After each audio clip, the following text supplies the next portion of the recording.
हमारा संपर्क जब संघ से हुआ जी तो हमको वो विचारधारा अच्छी लगी। जी संघ के लोगों ने कहा कि हम विद्यार्थी राजनीति में काम करें, तो जी। विद्यार्थी परिषद में काम करें। जी।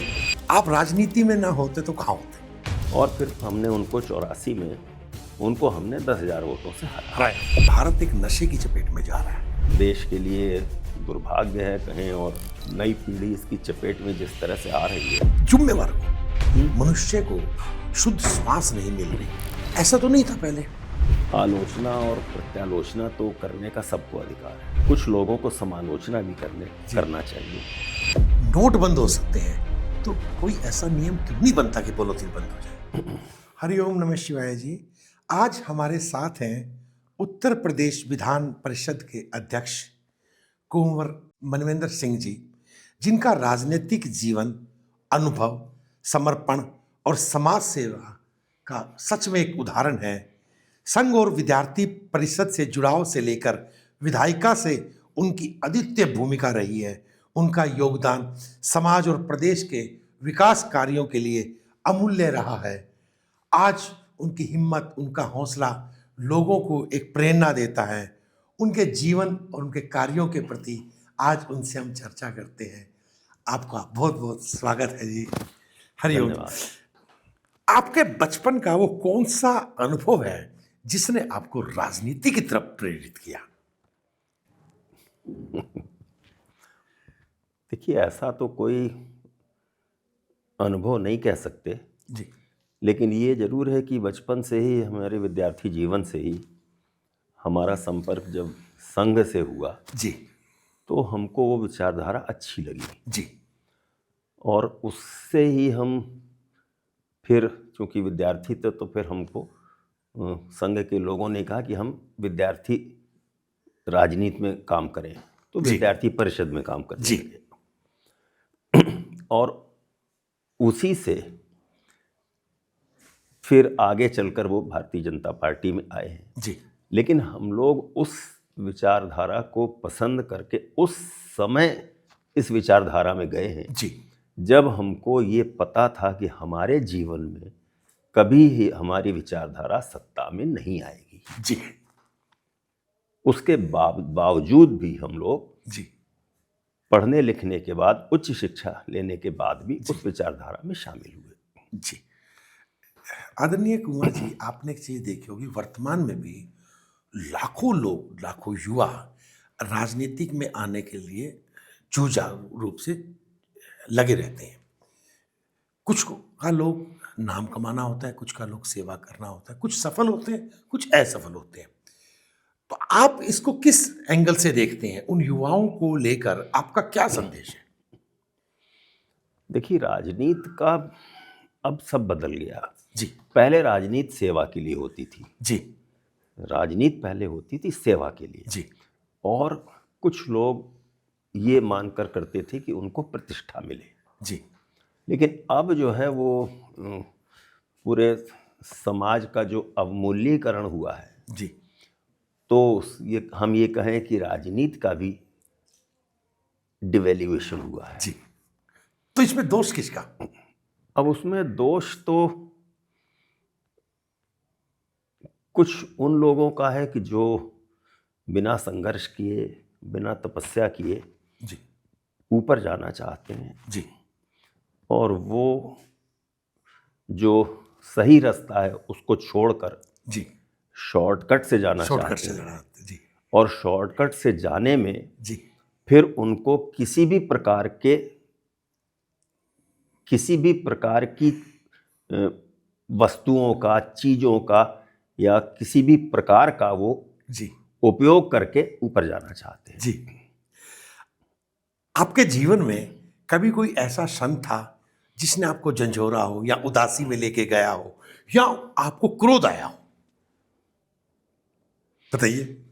नहीं, देखिए, ऐसे क्षण तो कई आए होंगे, अब स्मरण नहीं है। जी क्योंकि एक तो हमारा स्वभाव भी है कि अच्छा करो तो भी भूल जाओ, वाह। और बुरा हो तो भी भूल तो ही भूल जाओ। जी ये स्वभाव है हमारा। तो हमको बहुत कुछ याद नहीं रहता। जी हमारे पास बहुत से लोग आते हैं कि अरे आपने हमारी फलाने समय ऐसी ऐसी मदद की थी। जी हमने कहा भाई हमको याद नहीं। जी तुमसे तुम्हारी की थी, जी तुमको याद है, तो यही बहुत बड़ी बात है। जी। हमको तो तुमको भी भूल जाना चाहिए था जी। कायदे से, तो लेकिन नहीं भूले, अच्छी बात है।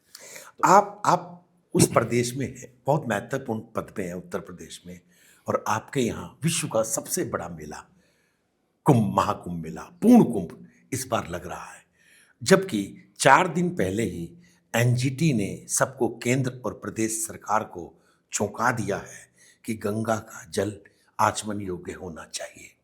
गंगा में जो व्यक्ति स्नान करे वो रोगी नहीं होना चाहिए। तो उस पे कदम उठाए जा रहे हैं या नहीं? निश्चित रूप से कदम उठाए जा रहे होंगे। हम इसलिए नहीं कह सकते कि हम विधायिका के अंग हैं। जी हम कार्यपालिका से हमारा संबंध नहीं है, जी हम विधायिका से संबंधित हैं। जी तो सरकार क्या कदम उठा रही है हमको जानकारी में नहीं है, जी लेकिन हम ये मानते हैं कि जो इतनी संवेदनशील सरकार है उत्तर प्रदेश की, जी कि जिसका मुख्यमंत्री मतलब स्वयं इस कुंभ को मॉनिटर कर रहा हो, जी वो निश्चित रूप से बेहतर व्यवस्था कर रहे होंगे, जी ऐसा हम विश्वास से कह सकते हैं। जी। आप राजनीति में ना होते तो कहाँ होते? देखिए, ऐसा है कि हम अब राजनीति थोड़ा अलग तरह की हो गई। जी हम राजनीति में, अब हमको, आपको बता दें, हमको 1975 में इमरजेंसी में सत्याग्रह करके जेल जाने का भी अवसर मिला था। ओके। हम विद्यार्थी थे लखनऊ विश्वविद्यालय के, जी और उस समय जब आपातकाल लगा तो फिर हमको कहा गया कि सत्याग्रह करना है, तो हम सत्याग्रह करके जेल गए। जी फिर हम उसके बाद राजनीति में आए तो 80 में हमने एक चुनाव लड़ा और एक बहुत बड़े व्यक्ति के खिलाफ लड़ा। उस समय हमारी सोच ये थी कि चुनाव लड़ना है तो बड़े पहलवान से लड़ना है, जी कुश्ती लड़ना है तो बड़े पहलवान से लड़ना है। जी उसमें आदमी अगर हार भी जाएगा तो भी वाह भाई मिलती है। जी और वाकई में उस चुनाव को हम 80 के चुनाव को हम 6000 वोट से हार गए। ओके। जिसके खिलाफ हमने लड़ा वो 77 में भी चुनाव नहीं हारे थे जब जनता पार्टी बनी थी। जी हमारे पूरे बुंदेलखंड में कांग्रेस की एक ही सीट थी, जी और वो थे राजा समथर रणजीत सिंह जूदेव का नाम था। जी उनके खिलाफ हमने चुनाव लड़ने तय किया। जी वो 77 में भी नहीं हारे, 74 में भी एमएलए थे, 80 में भी एमएलए थे, लेकिन हम उनसे 80 में लड़ने चले गए। जी हम हार गए। फिर हमने विश्वविद्यालय की राजनीति छोड़ दी जी और हम फिर क्षेत्र में लग गए। जी। और फिर हमने उनको 84 में उनको हमने 10,000 वोटों से हराया, उन्हीं को। क्या बात। और उस समय उत्तर प्रदेश में कुल 425 विधायकों में से जी 16 विधायक भाजपा के जीते थे। जी, जिनमें आप थे। उनमें हम भी क्या? थे। तो बस अब आप समझ लो कि मन में सेवा करना या मन में कुछ अच्छी बात है तो उसको इतनी दृढ़ता से स्वीकार करना और दृढ़ता से उसका पालन करना, जी, ये हमारा स्वभाव रहा शुरू से। वर्तमान परिवेश में भारत एक नशे की चपेट में जा रहा है। युवा जो वर्ग है, देश का जो भविष्य है, पूरे विश्व में सबसे बड़ा युवा राष्ट्र है इस समय भारत, वो रोगी की तरफ जा रहा है और नशे की चपेट में जा रहा है। तो वो कैसे बच सकता है, कैसे, और वो जा रहा है, इसका जिम्मेवार कौन है? देखिए, नशा को भी हमें लगता है पहले तो आपको उसको वर्गीकृत करना चाहिए। जी, है ना। कुछ नशीले पदार्थ हमारे यहाँ जन्मों से चल रहे हैं। जी, ठीक है जी। और कुछ अभी केमिकल से नशा जी, की चीज़ें बनी जी, तो इनको वर्गीकृत करना चाहिए। मतलब केमिकल से जो नशा हो रहा जी, है, इस पर तो ये तो निश्चित रूप से खतरनाक हो रहा है। जी। लेकिन इसकी चपेट में अगर वो जो बहुत खराब चीज नहीं थी, जी, खराब तो था लेकिन बहुत खराब नहीं था वो हमारे देश में चलन में था, उसको भी हम इस श्रेणी में नहीं ला सकते। जी, श्रेणी अलग करना होगी। जी, ये जो केमिकल वाला नशा है, जी, ये तो वाकई में देश के लिए दुर्भाग्य है कहें, और नई पीढ़ी इसकी चपेट में जिस तरह से आ रही है, जिम्मेवार कौन? इसके लिए जिम्मेवार, देखिए, कुछ तो सरकारें भी जिम्मेवार हैं। आप सरकार में हैं? हाँ, कोई भी हो। जी, जहाँ जहाँ ये चीज़ें बढ़ रही हैं जी वहाँ की सरकार इसके लिए जिम्मेवार है। जी सरकार अगर अच्छे प्रयत्न करती तो ये उतने तेजी से नहीं बढ़ते। जी और आज भी हमारा तो विश्वास ये है कि सरकार चाह ले अगर, जी तो इस प्रकार के जो ये क्या कहा जाए केमिकल वाले नशे हैं, तो ये इनसे आज भी इनको नियंत्रित किया जा किया जा सकता सकता है। तो आप इसके लिए कभी सरकार को सुझाव देंगे या देते हैं? नहीं, ऐसा है ना, अभी एक्चुअली हमारे प्रदेश में ये बहुत बड़ी समस्या नहीं है। जी इस उत्तर प्रदेश में ये ऐसी बड़ी समस्या जी नहीं है। जी और स्थान स्थान पर हम लोग प्रयास करते रहते हैं। जी जैसे हमारे ज़िले में है तो कभी बात होती है तो अधिकारियों को बुलाकर हम लोग कहते हैं उनसे जी कि भाई इस तरीके के जो नशे की आदतें हैं लोगों की, कोई किसी गली में बैठा है वहाँ पी रहा है, कोई किसी पार्क में एकांत में जाकर जी इस तरह के वो जो नशे आते हैं नए, वो क्या स्मैक क्या कहलाते हैं, जी जी जी ये सब लोग लेते हैं। तो हम लोग कहते हैं कि इस पर निगरानी रखना चाहिए कि ये ना हो। जी। जब आप पैदा हुए, अपनी यौवन अवस्था में चलने लगे, तो आपने देखा होगा उसमें पानी बोतल में नहीं आता होगा, पानी बोतल में नहीं आता होगा, ठीक बात। घर में एयर फिल्टर नहीं होता होगा। आज मास्क लगा रहे हैं, आज युवा पैदा हो रहा है तो बीमार हो रहा है, बच्चा वेंटिलेटर पे जा रहा है, मनुष्य को शुद्ध श्वास नहीं मिल रही। ऐसा तो नहीं था पहले। नहीं था। तो और पहले तो शुगर और बीपी भी नहीं था। जी जी हमें लगता है कि हमको बचपन में तो कभी हमने सुना सुना नहीं भी किसी नहीं को था। शुगर है, किसी जी, को बीपी है। जी और आज तो हमको लगता है 80% और बिल्कुल। 90% लोगों को शुगर और बीपी, बिल्कुल बिल्कुल थायराइड है जी। थायराइड है। ऐसा मेरा प्रश्न है, जितनी स्पीड से हम पर्यावरण का दोहन करते हुए, प्रदूषण को बढ़ाते हुए जितनी स्पीड से हम जा रहे हैं, तो आपको लगता नहीं कि हम अपनी आयु को कम कर रहे हैं? भारत में जो बच्चा पैदा हो रहा है, वनस्पत जर्मनी के, वनस्पत पुर्तगाल के, उसकी 8 से 12 साल आयु कम हो जाती है। जबकि लोग प्रार्थना करते थे कि मैं भारत में पैदा हूं, ऋषि मुनि प्रार्थना करते थे। तो आप इन सब का जिम्मेवार किसको मानते हैं? अब जिम्मेवार देखिए, जिम्मेवार तो दोनों लोग हैं, समाज भी जिम्मेवार है जी और सरकार भी जिम्मेवार है। जी क्योंकि हमारा मानना है कि कोई भी सुधार, कोई भी सुधार सिर्फ डंडे से नहीं हो सकता। बिल्कुल ठीक।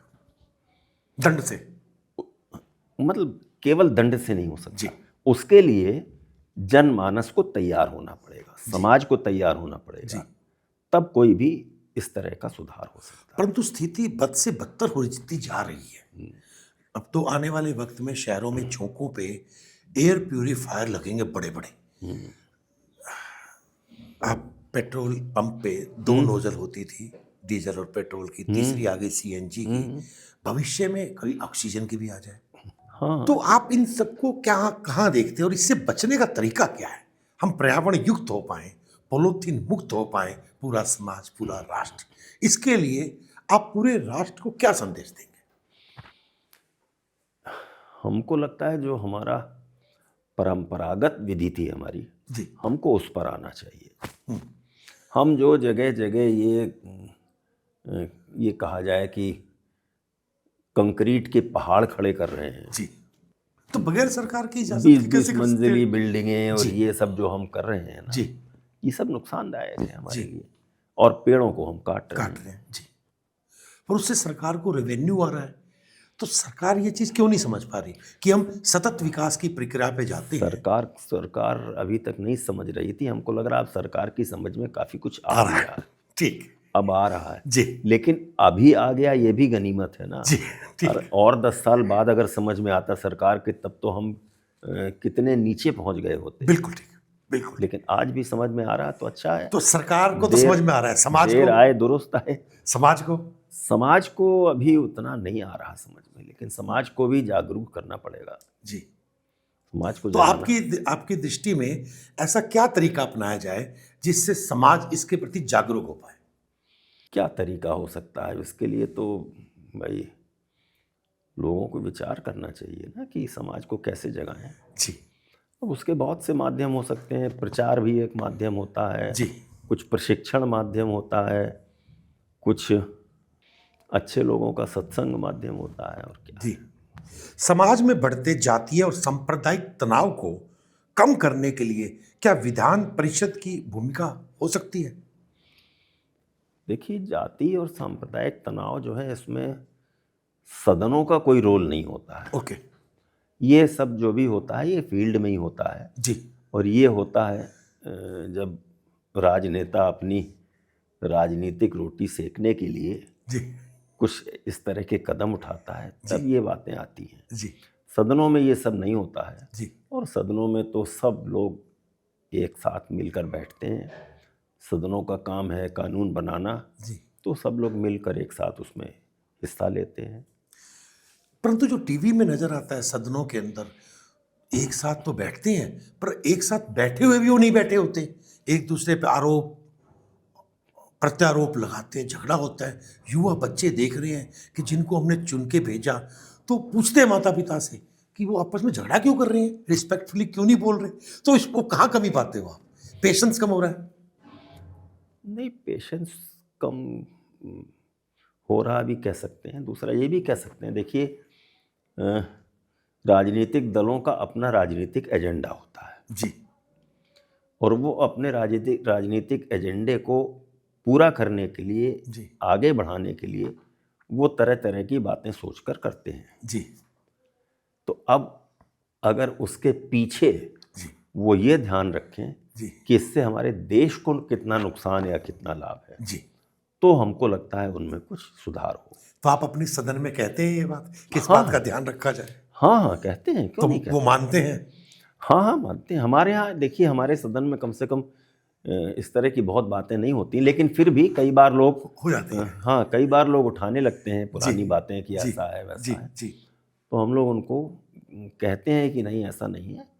देखिए, ऐसा है कि आलोचना और प्रत्यालोचना तो करने का सबको अधिकार है, जी लेकिन कुछ लोगों को समालोचना भी करना चाहिए।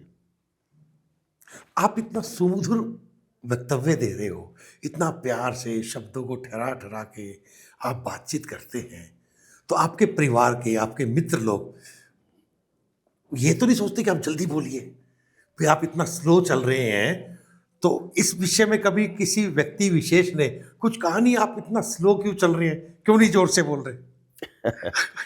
ऐसा कुछ नहीं है जी ऐसा कुछ नहीं है। अब सदन चलाते में कभी कभी जोर से भी बोलना पड़ता है, नहीं, घर की सदन तो बोल जाते या हैं। घर में तो आमतौर पर ऐसी स्थितियां नहीं आती हैं। जी हमारा तो स्वभाव ये है कि हमको अगर किसी पर गुस्सा आ गया हाँ, तो हम पीछे हट गए, दूसरी तरफ चले गए। जी। या तो मतलब अपना गुस्सा आता है? हम अपना गुस्सा क्यों निकालें उस जी। पर, हम दूसरी तरफ चले जाते हैं। जी, तो फिर दूसरों पे तो नहीं निकलता? नहीं नहीं, किसी पे नहीं निकलेगा। उसको समझ जाते हैं कि गुस्सा व्यर्थ है। अब वो समझ जाए, उसको समझ जाना चाहिए कि गुस्से में थे और इनने कुछ नहीं कहा है तो। जी। पोलोथीन एक बहुत विशेष मुद्दा है। भारत के प्रधानमंत्री ने भी लाल किले से एक घोषणा की कि सभी लोग अपने घर से कपड़े का थैला लेकर चलें। आज मैट्रिक टन पोलोथीन एक बहुत बड़ी समस्या है। तो आप समाज को, उत्तर प्रदेश को क्या संदेश देते हैं? आपके विधान परिषद के लोग फटी हुई जीन्स को फैशन बना लेते हैं, पर एक कपड़े को, थैले को फैशन नहीं बना पाते। तो आप कभी एक नियम पास कर सकते हैं या सलाह दे सकते हैं विधान परिषद के सभी सदस्यों को, भाई अपने घर से आओ तो थैला लेके आना, जब एक बड़ा व्यक्ति विशेष स्टेट को रिप्रेजेंट करने वाला। नहीं, ठीक बात है। नहीं, सरकारों ने इसमें पहल की है। जी सरकारों ने इसमें आदेश निर्देश भी जारी किए हैं, जी और हमको तो देखने में ये आ रहा है कि बहुत कुछ इसमें सुधार हो रहा है। जी अब बाजार में हमको लगता है बहुत कम जगहों पर ही पॉलीथीन है। जी सब्जी मंडी में भले पॉलीथीन हो, लेकिन किसी भी मार्केट में जाओ जी। तो बाकी किसी भी दुकान में पॉलीथीन तो नहीं दिखता आपको, कागज़ का ही थैला दिखता कहीं है। ऐसा तो नहीं आप उन्हीं दुकानों पे जाते हो जहाँ पॉलीथीन नहीं होता? नहीं, पॉलीथीन ऐसा तो बहुत है। हम आम बात कर रहे हैं जी आम बाजार की बात कर रहे हैं। जी जैसे मिठाई लोग खरीदते हैं, जी तो हमारे यहाँ भी लोग मिठाई कई बार दे जाते हैं लोग, जी तो हम देखते हैं उसमें पॉलीथीन का झोला नहीं होता है, जी वो थैला कागज़ का होता है। जी और अलग अलग दुकानों से जब आया हुआ होता है जी तो देख अंदाज लग जाता है कि भाई इस दुकान में भी नहीं है, मोती महल में भी नहीं है, जी 56 भोग में भी कागज का थैला आया, जी। मधुरिमा से भी कागज का थैला आया, तो ये सब होता है। जी। तो आप उत्तर प्रदेश को क्या संदेश देना चाहेंगे कि पॉलीथीन को त्यागे, भारत के प्रधानमंत्री को लाल किले से आगाह नहीं, करना? पॉलीथीन तो निश्चित रूप से बंद होना चाहिए, जी। पूरी तरह से प्रतिबंधित होना तो जब चाहिए, नोट बंद हो और सकते जनता हैं, को भी स्वीकार करना चाहिए जी। इसको कि पॉलीथीन हमारे लिए भी नुकसानदायक है, नोट पशुओं के लिए जी नुकसानदायक जी है। जी। नोट बंद हो सकते हैं, तो कोई ऐसा नियम क्यों नहीं बनता कि पॉलीथीन बंद हो जाए? नहीं, अब नोटबंदी और पॉलीथीन बंदी दोनों अलग अलग तरह से हुई होती है ना जी वो, लेकिन फिर भी उम्मीद करना चाहिए कि पॉलीथीन हमारे देश से जाएगी, जी और जितनी जल्दी जाए हम लोग यही कामना करेंगे जल्दी जी। से जल्दी चली जाए। जी। आपका बहुत बहुत धन्यवाद, आपको बहुत बहुत साधुवाद, जो आपने इतना महत्वपूर्ण हमें समय दिया। हृदय से आपको धन्यवाद। चलिए, आपका हरिओम। भी बहुत धन्यवाद। जी आपका भी ओम बहुत शांति। धन्यवाद।